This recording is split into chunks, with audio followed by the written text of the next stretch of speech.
Once upon a time, inside a college classroom in the United States, students were waiting for their professor.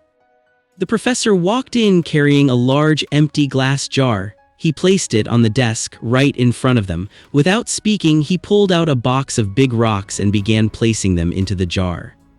When the jar was full, he looked at the class and asked, "Is the jar full now?" The students replied, "Yes, Professor, it's full."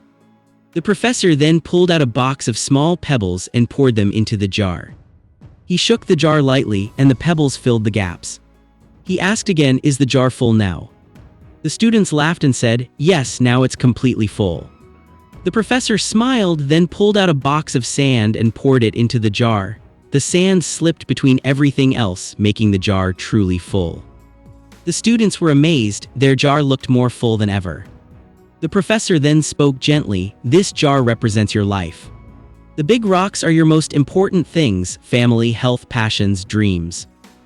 The pebbles are smaller things: your job, your car, your house. And the sand, it's all the small stuff: social media, arguments, wasted time. If you put the sand in first, there's no room for the rocks or pebbles. But if you fill the jar with big rocks first, the rest will always fit." The classroom was silent. Students understood the lesson deeply.